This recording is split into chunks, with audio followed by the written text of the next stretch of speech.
Welcome back. Now we're going to teach you Spark, which is another way to think of the MapReduce paradigm with a little bit lighter weight touch in terms of how much programming you have to do for it. So it's a fast and general engine for large-scale data processing. It came out of UC Berkeley. Very excited about that. And this is a performance bar that says running time on a particular file. And Spark is blowing it out of water at a factor of more than 100 times faster. And part of the reason for that is that Spark does the work in memory. MapReduce is always about disk in, disk out. So there's, but basically MapReduce says, we're dealing with such big data files, data sets that I can't do it in memory. I have to, I'm going to load it in memory and do it, but put it down. Basically the kind of input-output characteristic is always based on disk. File in, file out. That's the idea. You write a file, then you're done. And if it crashes halfway through, at least your file's written and you can rest. Spark says, well, that's nice, but wouldn't it be nice if I could work just in memory and just live in memory, not have to pay the 1,000-time or more performance penalty to go to disk? That's painful. So Spark has an advanced execution engine that figures out what's needed when, and it gives you just-in-time computation. It's quite clever. It's lazy. It's a lazy evaluation model, which is really nice. And as much as you can in-memory computing. Easy to write applications in Java, in Scala, or Python. We're going to see the Python example. And it offers quite a few high-level operations to make it very easy. And you can even interact with it interactively. You can interface with it interactively, as well as a batch processing way, which is how MapReduce is done. But the fact that you can play this interactively is really very fun and very exciting.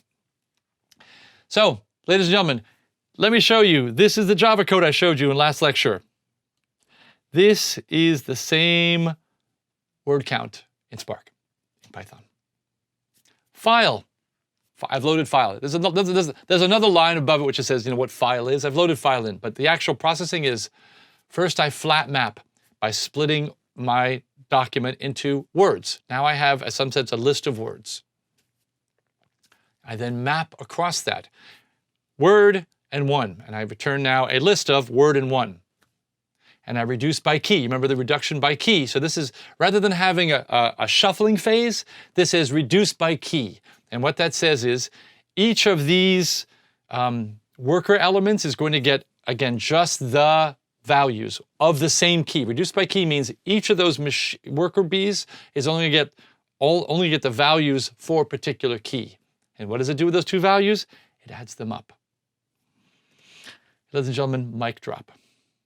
So not only are you 100 times faster, but you can do in 3 lines what Java had to do in 45 lines. Pretty impressive. So let's actually play with it a little bit. So you can load this up. I encourage you to do this as well. This is, I'm going to show you what flat map does. If you didn't know what flat map does, I want to explain what it is and why we need that. So here's an example called neighbor. Neighbor takes a number, returns a list of the number to the left, my number and the number to my right. Pretty easy. We start this by saying SC, Spark context, dot parallelize range of 5. That says I'm going to take the number 0 through 4 inclusive and in some sense parallelize it, load it into its RDD set, into the way it stores data, into a parallel way it stores data, okay? And call it R. Now, nothing's happened yet, by the way.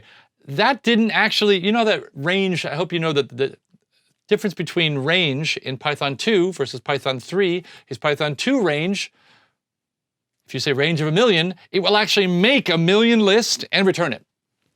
Python 3 range says, yeah, but what if you never use it? That's silly to make that 1,000,000 list range but never use it. So Python 3 takes the lazy approach and returns a promise. Here's range. It returns a new type called range of, I think it's called range of 5, range 0, 5, 1 maybe.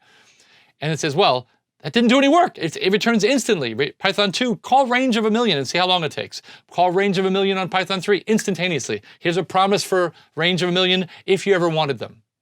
And then if you say, well, let me iterate, well, it's going to one by one, grab a value from the range. Hey, range, I need your next value. Range, okay, here it is, 3.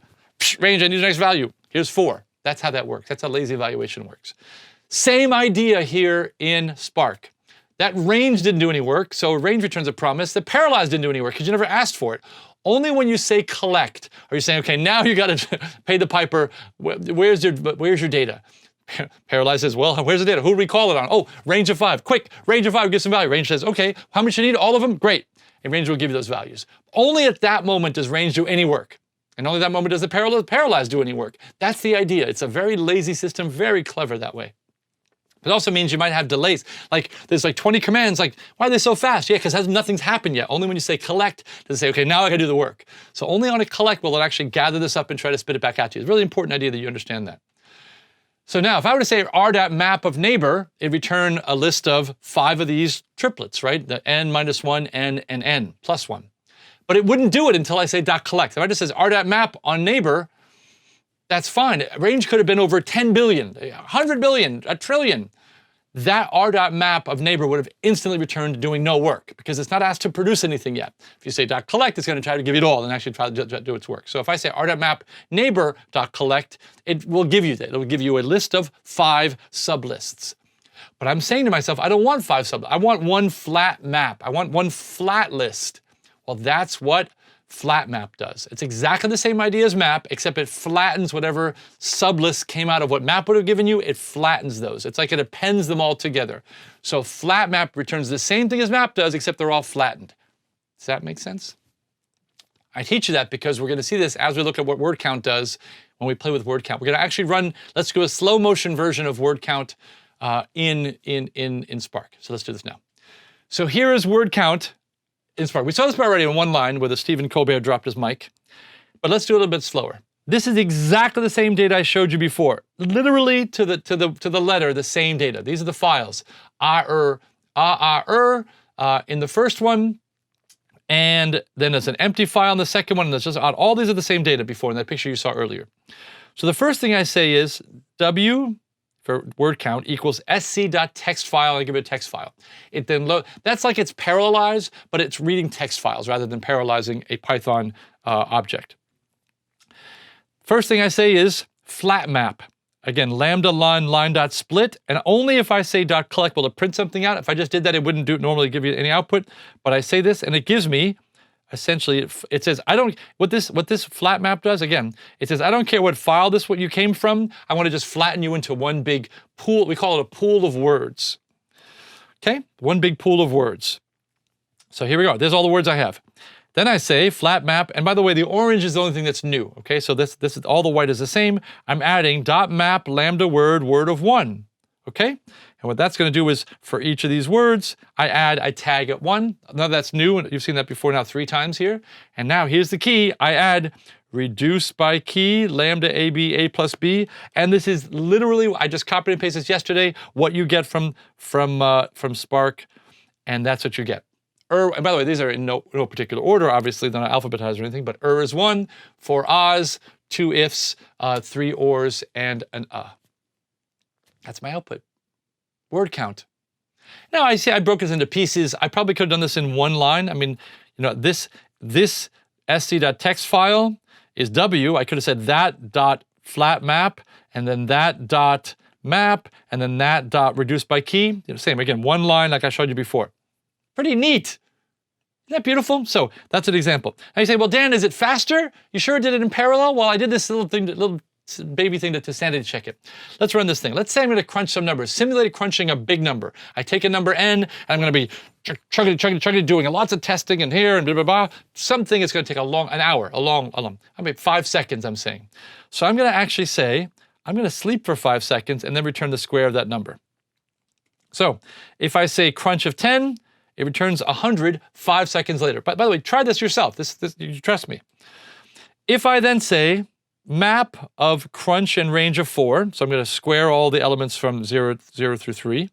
If I just say that, remember, if I just say that, what'll happen is it'll say, oh yeah, return a map type. No, I want you to actually give me the values. So I have to say list that to get the actual values.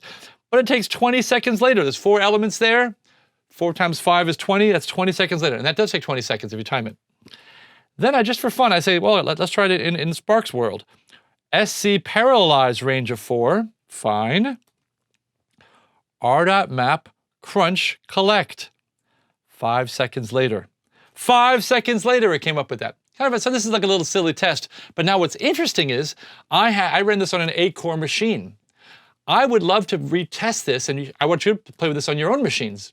Please play with this to see, well, okay, how big can lists be before if I only have, you know, we know we have hyperthreading, so maybe I have 8 cores, that's 16 threads I can work with.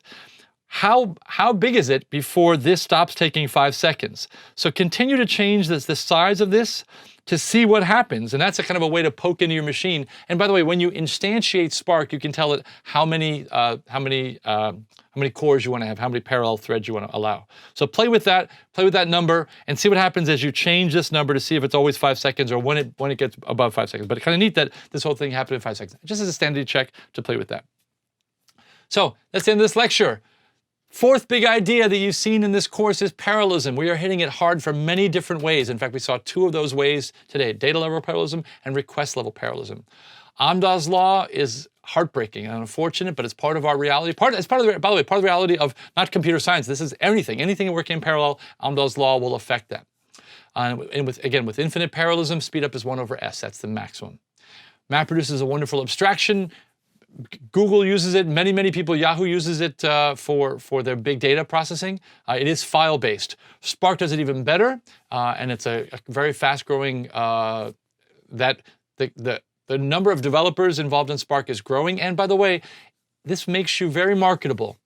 Nudge, nudge, wink, wink, say no more, say no more. I encourage all of you to learn about Spark and be fluent in Spark, play with it over the break. You add Spark to this, you say, I can work with big data onto your resume, you look like a pretty good candidate. That's it. We'll see you at the next lecture when we talk about cloud computing. Pretty exciting. See you there.